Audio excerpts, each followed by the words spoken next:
I think Sudbury Valley School works because it provides precisely the set of conditions that are essential to maximize children's abilities to educate themselves.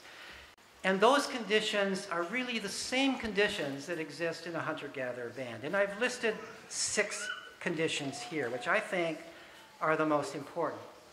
One is the social expectation and reality that education is children's responsibility. When children realize nobody else is doing this for them, nobody else is taking responsibility for their education, they take responsibility. If there's any hint that somebody else is doing it for them, they may give it up. They may just say, I'm just dependent upon my teacher. You hear people in our culture complaining, oh, I never learned this because I never had a good teacher in it. Or my parents were terrible parents and therefore I never learned these particular kinds of things that I need to know. As long as other people seem to be taking responsibility, we have a tendency to give up responsibility for ourselves.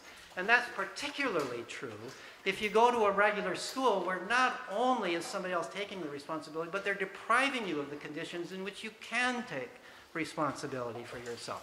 The term responsibility might be used. Teachers like to say, oh, you're responsible for your learning. But of course, it means an entirely different thing. You're responsible. It's your responsibility to do what I tell you to do. And if you don't do what I tell you to do, you have not fulfilled your responsibility. So that's the first thing, is really trusting children.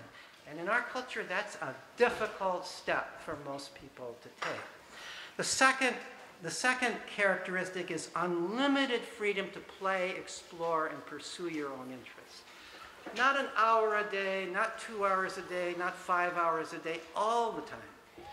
It takes enormous amounts of time. You have to have time to get bored. You have to have time to feel, I don't know what I want to do. You have to have time. Danny Greenberg likes to say that boredom stirs the soul. He would never try to help a child get over boredom. Let the child be bored. You have to have time to explore different things. You have to have time to find your passions. And then when you find your passion, you have to have time to pursue that passion, not have it be interrupted by a bell at various times. So unlimited freedom to play and explore. Opportunity to play with the tools of the culture. So hunter-gatherers play with bows and arrows and fire and knives and so on and so forth. Children in our culture play with the tools that are important to life in our society, which are computers is the main tool in our society. But they play with books, they play with all kinds of the tools at Sudbury Valley. There's cooking equipment, there's woodworking equipment, there's sporting equipment, and so on and so forth. So there's opportunity to play with the tools that are important in our society. Access to a variety of caring adults who are helpers, not judges. Helpers, not judges. In the hunter-gatherer society, the adults love the kids, they help the kids, but they don't judge the kids. They don't punish the kids and they don't praise the kids. They don't keep track of their development. Same is true at Sudbury Valley. I used to wonder why it is that the staff at Sudbury Valley School didn't want to have any say in who got diplomas and who didn't. I couldn't understand that. They're the best position to make that judgment after all. And I finally began to realize how important it is that the staff not be seen by anybody at the school as a judge of them. Because that changes the relationship. That changes the relationship. You can't be totally honest with somebody who's going to decide whether you're going to get a diploma or not. You can't have that same sense of relationship. You might to some degree, but it colors the relationship if that adult is also judging you. The fourth characteristic, free age mixing among children and adolescents. This is really important, and it's been the focus of a lot of my own research. A Sudbury school, or any democratic school, I would say, cannot work if people are segregated by age. The school works because younger children are learning from older children in all sorts of ways. And older children are learning from younger children in all sorts of ways, just as occurs in a hunter-gatherer band. The anthropologists I've talked to say that the age mixing, in a hunter-gatherer band, you never see kids the same age playing together because there aren't enough kids the same age to play together. So necessarily the play is age mixed. And at Sudbury Valley School, there's enough kids that they could segregate by age if they want to, and to some degree they do. Your best friends tend to be kids about your same age. But they are also, and we documented this quantitatively, there's also a great deal of age mixing, often across large age scales where children are playing together who differ by 4 or 5 or 6 or more years in age. And whenever that occurs, the older children are scaffolding the younger children alive. They are teaching the younger children not because they're deliberately educating the younger children, but just to play the game. They have to do it. So imagine a game of cards, a card game, in which there are some 13 and 14-year-olds, and then there's a couple of 7-year-olds. Now, 7-year-olds are terrible card players. They don't keep track, they show their hand, they don't remember things, and they have to be continuously reminded by the older kids. You know, hold your cards up. You know, dummy, remember what was played. You know, look before you do this. You know, they're constantly being scaffolded. The younger kids want to play, and the older kids, maybe they just are tolerating the younger kids so they've got enough for the game, but they kind of enjoy having the younger kids there too, because it gives them a sense of their own maturity, and they do enjoy helping the younger kids along. So the younger kids are, in this case, what I say is that their intelligence is being scaffolded. What is intelligence? When it comes right down to it, intelligence is remembering, it's paying attention, it's thinking ahead. That's exactly what the older kids are constantly telling the younger kids to do when they're playing a game of cards together. When they're playing out on the ball field, the younger kids are being scaffolded up. If the ball is being tossed softly enough to them so they can actually catch it, and so on and so forth. Meanwhile, what are the older kids getting out of it? They're learning. One of the most important things that all of us have to learn is how to be parents. You know, how to be parents. And in this day and age, at least in the United States, a lot of people are becoming parents who have never taken care of another kid before. The very first kid they've got to take care of is their own kid. It's quite natural. You look at hunter-gatherer cultures, and the older kids love babies and younger kids, and they're constantly carrying them around and pretending that they're their babies, and so on and so forth. That's quite natural. It's human. That's how you learn to be a parent.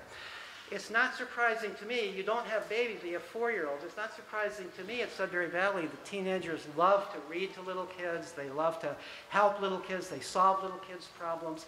I think that's part of human nature, and it brings out and develops the nurturing instinct. Sometimes people ask, why is there so little bullying at Sudbury Valley School? And there really is very little bullying. I think there's a number of answers to that. Part of it lies in the democratic system of justice at the school, but part of it lies in the age mixing.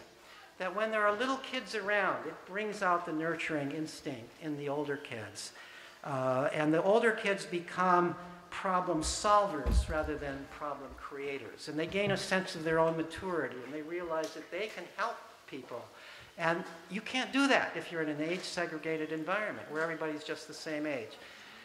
When there's always somebody younger than you, you can always be the mature one, the helper, and you grow up with that sense.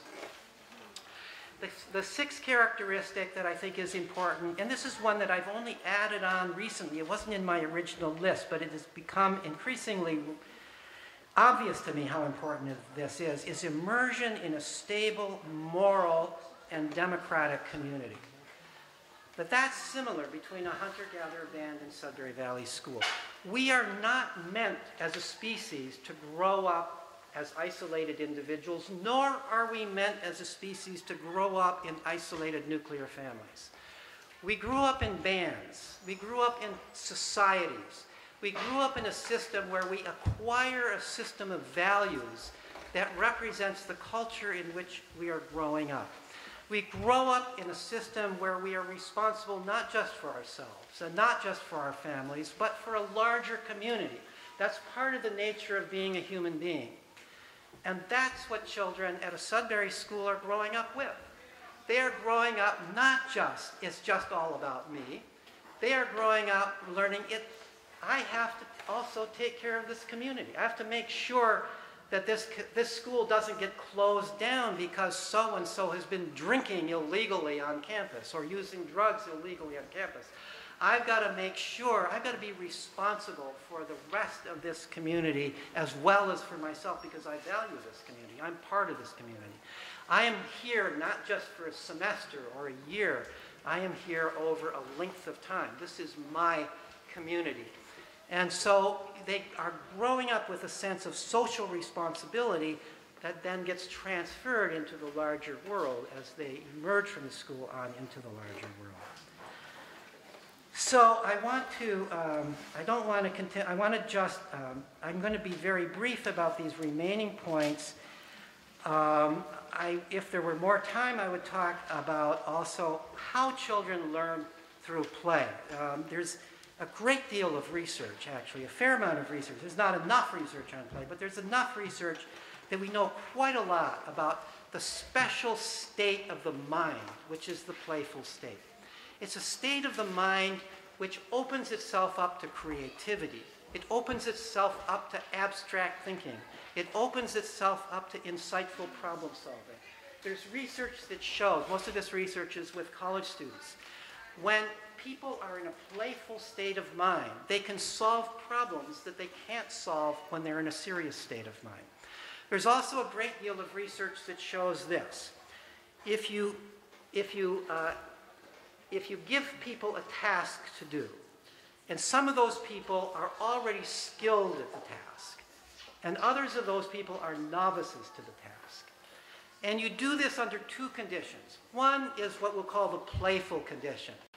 You're just allowed to do this. Nobody's judging it. Nobody's looking at it. Just, this is just a fun game. The other condition is a judged condition. We're going to examine how this is a test of your ability. We're going to take your score. We're going to put you into competition with others. You might win a prize if you do well. Now, in the playful condition, the skilled people obviously continue to do better than the unskilled people, but not a huge amount better. In the test condition, what happens is the people who are skilled, already skilled at that, do better. They're motivated by the fact that it's testing. They put more effort into it and they do better. But the people who are novices at it do worse. The increased pressure makes it worse for them. So school is presumably a place where we've got novices, right? Where you're learning to read. The very worst place, the very worst conditions for learning to read are when you're being evaluated for it. That's good. If you already know how to read, that's good. Then being evaluated makes you even do it better. You're showing off. No wonder we have what's called an education gap, where those who come in already knowing continue to do well and do better and better. Those who come in not knowing just get worse and worse. That's what the experiments show will happen. The stress that is produced by judgment causes novices to do worse and experts to do better. And there's a lot of research about that. Play is also how children learn to solve problems, how to take responsibility for their own life. Play is the condition in which children are free play, away from adults, where children have to take control of their own life. That's one of the major purposes of in order to become an adult, you have to learn how to take control of your own life. And play is the practice field for doing that, where you solve your own problems. You work out your own problems with other kids. You take responsibility, and then you go on into adulthood with a sense of, I can take responsibility for my life. Play is also the place where you learn how to manage fear and anger. Notice how, in fact, one of the theories of animal play is the emotion regulation theory of play, and it comes out of play deprivation experiments. If you deprive young animals of the opportunity to play, but you give them other social experience, they grow up unable to control their fear and anger. You put them into a novel situation and they freeze in the corner and they don't adapt to it and they never explore it the way a normal animal would, a normally raised animal would. You place this animal with another animal, it lashes out uncontrollably, inappropriately, in anger at that other animal. It alternates between that and cowering in the corner. Doesn't know how to control fear and anger. So people have observed that when animals are playing, they're often playing in dangerous ways. Monkeys are swinging from branch to branch where they can just barely make it, and they sometimes fall and even hurt themselves a little bit. Young goats are running along cliffs. And children play in the same way when they're free. They play in dangerous ways. They climb trees too high. They skateboard down banisters. They do all kinds of things that get their parents nervous. And why are they doing that? They are doing it because they're learning how to regulate their fear. They're not doing it just to develop the skills. They're also doing it, I can tolerate this much fear. Nobody else can decide how much fear they can tolerate. They have to decide that for themselves. They know what they're capable of doing, and they do it at the limit that they're capable of doing it in order to be able to regulate their fear, so that when they get into, later on in life, some real dangerous situation, they don't panic from fear. I've felt fear before. I can handle this. It was like when I was climbing the tree high. I can handle this. They don't necessarily say that, but that's the kind of learning that occurs. You can manage fear. You don't have a panic attack about it. Now, it's interesting to me, and this is how I want to end the talk, that over the last 50 years in the United States, I don't know about Europe, but I think the same is true to some degree in Europe. In the United States, there has been a well-documented decline in opportunities for children to play. There's a lot of reasons for it, but a well-documented and continuous decline in opportunities for children to play freely away from adults. Over this same period of time, and I do describe and I present the evidence for this in my book, there is an equally dramatic and gradual increase in all sorts of childhood psychopathology, anxiety disorders, depression. It's not just that we are identifying these disorders where we didn't identify them before, but even by the same unchanged measures, the number of children that would, by today's criteria, receive diagnoses of major depression has increased 5 to 8-fold from the 1950s, and it's been a gradual increase. Similarly for anxiety disorders among children, not to mention other kinds of disorders that are new inventions like ADHD. So the increased suicide rates among children under 15 are now 4 times what they were in the 1950s. And this too has been a relatively gradual but overall dramatic increase. To me, it's no surprise. If you deprive children of the opportunities to learn how to regulate their emotions, learn how to solve their own problems, learn how to take control of their own lives, then life is pretty scary. You feel dependent on other people, and you can't really depend on other people. And so therefore, life is scary. You don't have the sense that I can solve my own problems. Something happens that should only moderately frighten you, and it paralyzes you. And so without play, we grow up ill-fit to manage our own emotions. We grow up ill-fit to manage our own social life because we haven't learned how to get along with other people, see from other people's points of view, and the like. So just one way I want to conclude this. If we look at the long scope of human history, in our hunter-gatherer days, I don't want to glorify hunter-gatherer life. I wouldn't want to live a hunter-gatherer life. There were diseases, people sometimes died of starvation. We didn't have modern medicine. I wouldn't give up what we've got today for the hunter-gatherer life. But in the hunter-gatherer days, autonomy was valued. Individual freedom was among the highest values, right there with equality and sharing. And in fact, individual freedom was regarded as part of equality and sharing. Then we went through this terrible phase of history where we gave up the hunter-gatherer way of life. We became farmers. Some of us became landowners, and others of us became dependent upon the landowners.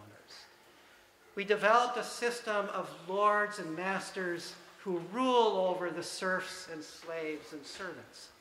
Ultimately, we went into feudalism, where most people were serfs or slaves or servants, and only a few were the lords and masters. And the goal of child raising, as I said, was to raise somebody to be a serf or a slave or an employee as we went into the industrial age. Now I think we're beyond that. You know, maybe hearing John's talk this morning, whether we call it the nomad society or something, we're becoming, in a sense, nomadic again. We are becoming a society where our job is not to trust and obey. We, once again, have to take responsibility for our way of life. And I think that the people here are pioneers in this new stage. You are people who recognize that it's time to leave the mode of education that is training people to be serfs and servants and slaves, and time to enter an era that is both forward and, in a sense, a step way back. That is the more natural way of children growing up, in which children are willful and creative, argumentative, choose their own paths, in which rules are created by the people themselves rather than sent top down to us. And so I just am so proud to be part of all of you. Thank you.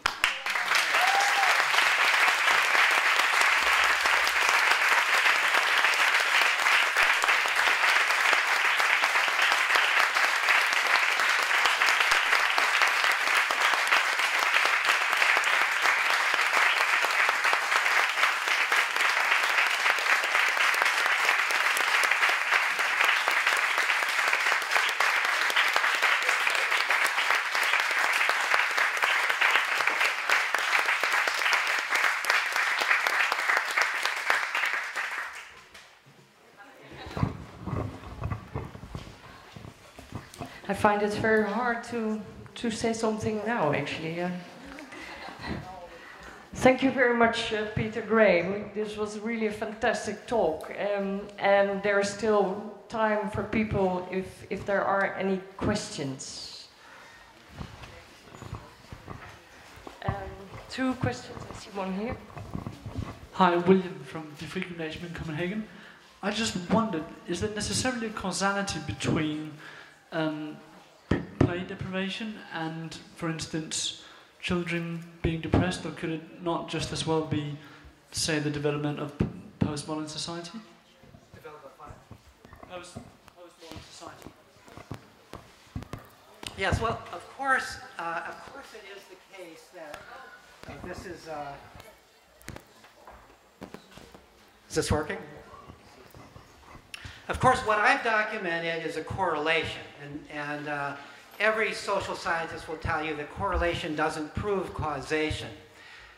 In my book, I present the reasons why I believe that it's causation. You can't absolutely prove it.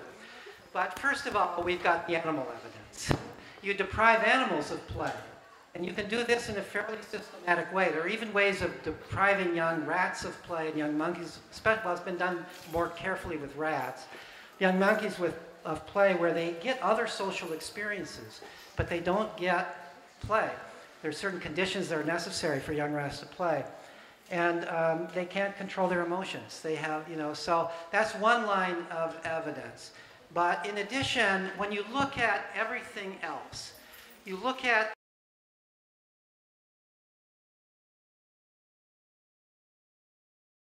for example, one person suggested to me, maybe it's because of the increased divorce in society. Divorce creates depression among children.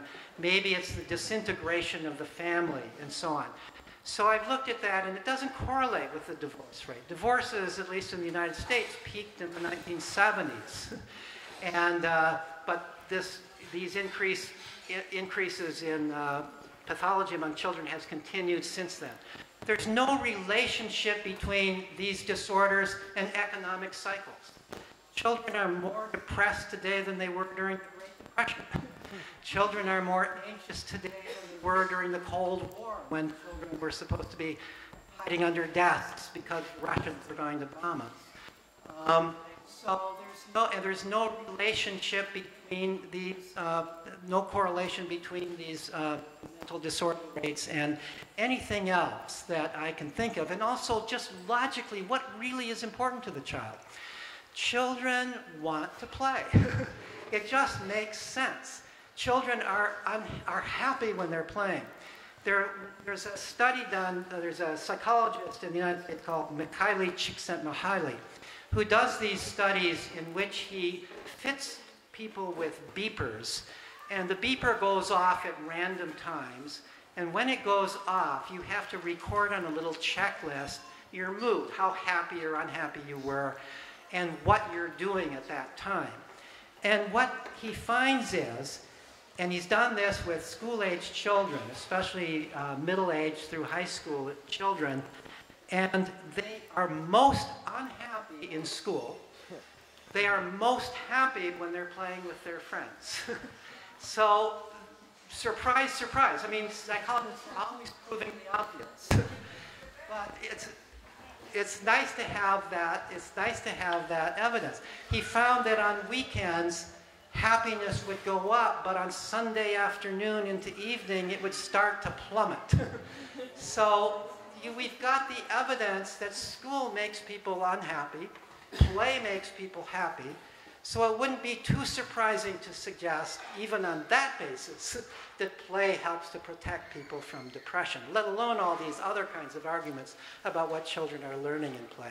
So, but in my book, I summarize quite a lot. I think it takes converging evidence to come to this conclusion that play is really essential for normal social and emotional development.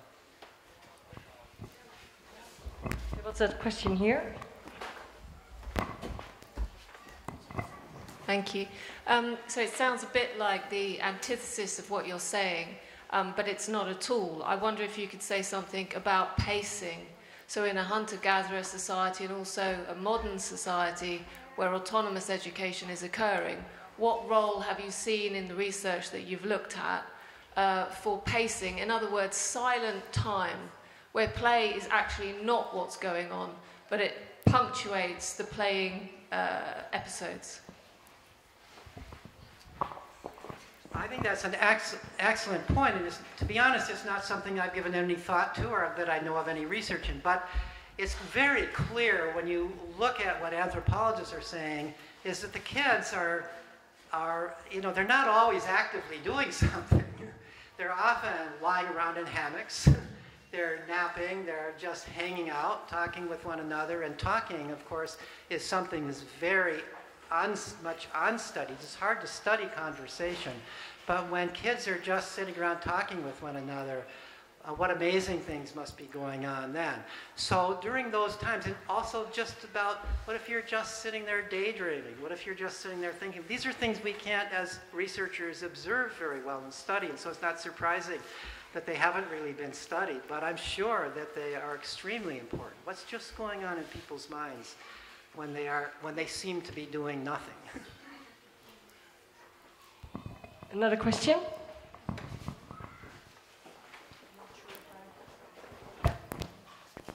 Hi. You were telling us about Sudbury Valley School and how successful it's been over the last 4 decades, more even. So I'm wondering how many more of those democratic schools are there by now in the States?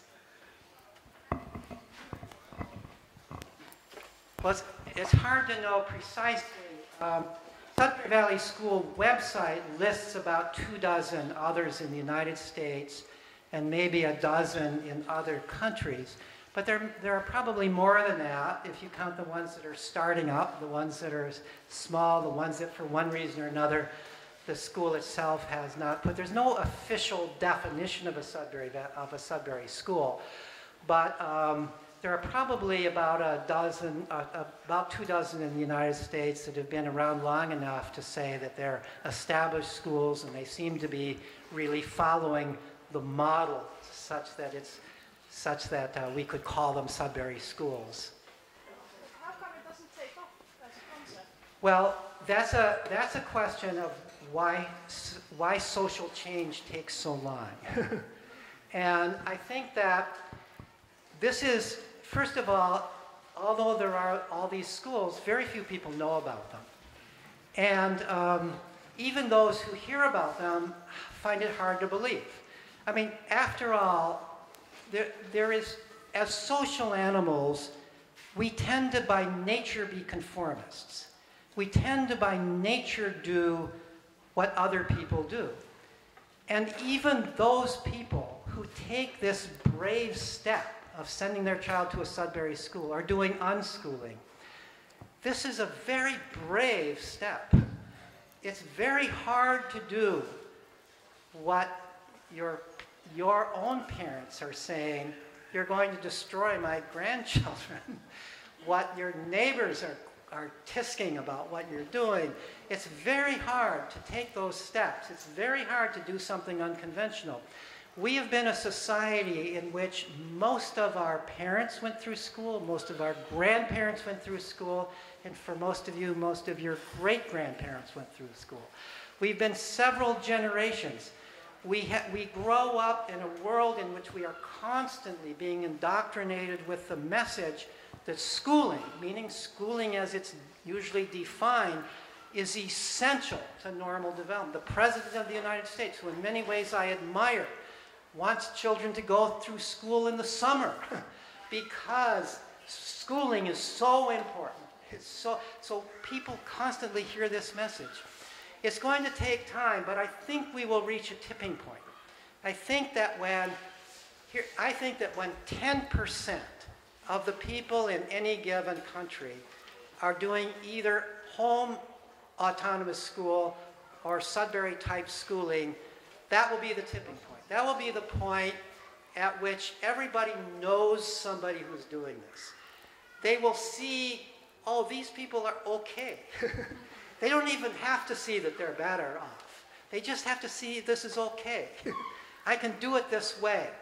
When people believe there's really a choice between freedom and subservience, people choose freedom. But they have to see that it works. They have to believe that it works. Time for one last question. Yes, first of all, thank you for your inspiration and research and all your thoughts. I wonder how I and those of us who are teachers and members of staff, how can we unlearn judging and learn helping? That's a great question, and I wish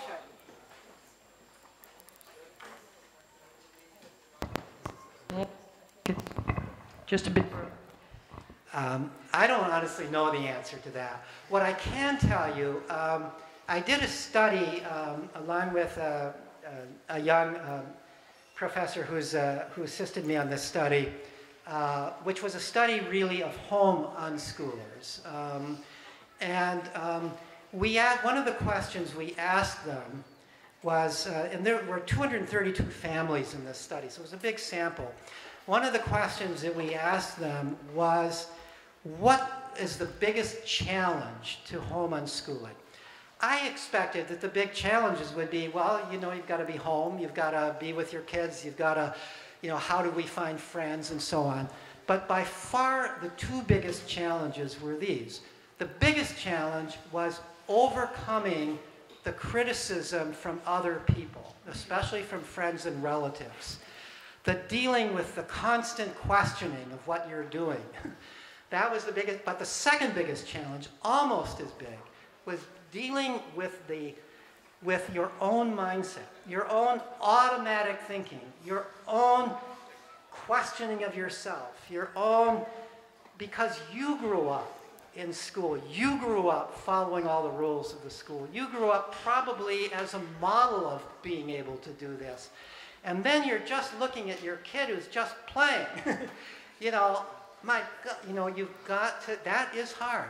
I don't know how to overcome it. All I can say is that this is a real challenge for people. I think some people overcome it easier than others. I know that when my son, and I have to admit that I began this study when my son started as a student at Sudbury Valley, I wanted to know, was he going to be able to go on in life? That's what led me to do the study of the graduates. It wasn't a disinterested study. I wanted to be sure that he could go to college.